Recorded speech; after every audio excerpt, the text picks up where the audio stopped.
The defense is dito ito kasi to kay Kaufman. Oy, si Ma'am Ashley Garbin, tropa pips natin yan ha, i-follow nyo. Sabi dito,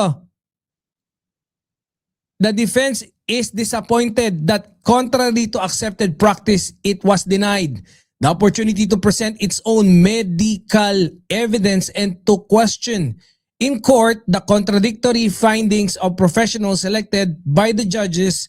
The defense will seek leave to appeal this decision and argue that Mr. Duterte was denied due process. Ito para naman bagong-bago. Di ba, Ma'am Brenda? Suha is a grapefruit. Yes, indeed. O yan ha. Pero bali-balita namin, Kaufman, papalitan ka na rin ni Sara eh. Tai-tai ka din daw kasi. Pero gano'n naman talaga, okay lang yan. Kung tai-tai si Kaufman, tai-tai din naman si Digong. Match lang. Punta na tayo dito sa ating susunod. Mabilisan lang. Pag samasamahin nyo na lang yan ha. Sabi rito. Hindi, ano reaction ba ni Sabi rito ni Ma'am Ashley.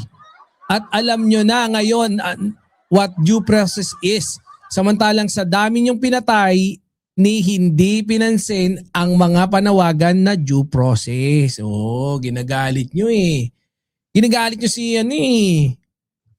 Ma'am Ashley. Sabi naman dito, sa post ni Tatay Benji,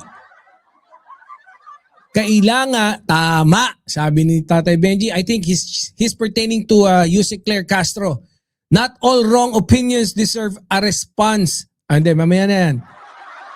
Kailangan deadmahin din ang itong si Taratitat Lebiste. Buratitat naman kasi, buratitat. Kahol ng kahol dahil talagang may pinagtatakpan. Yun. Ano ba sabi dito ni Leviste? Sabi ni Leviste, ang Pilipinas ngayon ay nasa ilalim ng de facto martial law.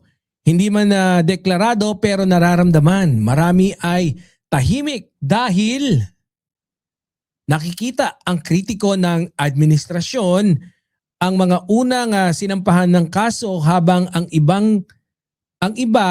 mga kaalyado ay hinahayaan lamang. Brad, kung martial law ngayon, may pa-press conference ka pa, tapos sinasabi mong martial law, anak ng teteng, malamang. Kung martial law ngayon, baka katay ka, Brad. Katay as in, hindi katay na tigihin ha. Dali ka. Ganun. Boplok ang pumal. Hindi, marami din kasi mga boplex kagaya talaga ni Leviste. Marami, sa totoo lang, madami ang kumakastigo ngayon dito sa mga pinagsasabi ni diba? The likes of secretary. The likes of Attorney Jesus Falsis. Diba? Meron ba ako dito? Ano sabi ni Fiscal EJ? Ayan Leonardo Leviste claims critics are being lakihan natin. Leonardo Leviste claims follow nyo rin si Fiscal EJ pang malakasan tong ating tropa pips na si Fiscal EJ. Leonardo Leviste claims critics are being silenced, yet he himself filed cases against his own critics.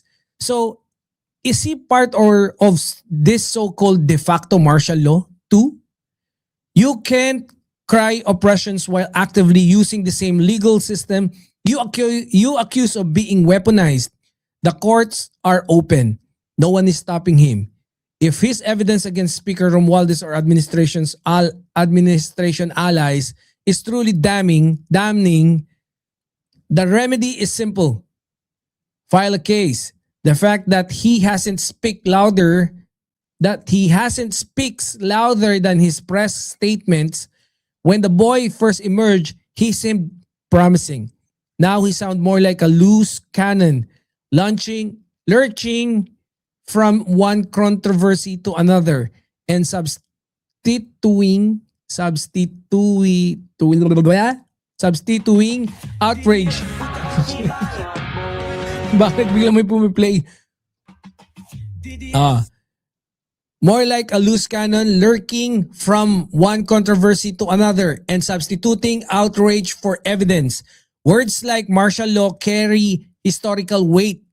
Mr. Leviste, they shouldn't be used lightly for sympathy or political positioning. Tama, di ba? Oy! Siga to ah. Boss Axel Roses! Bawal pa naman bumati dito.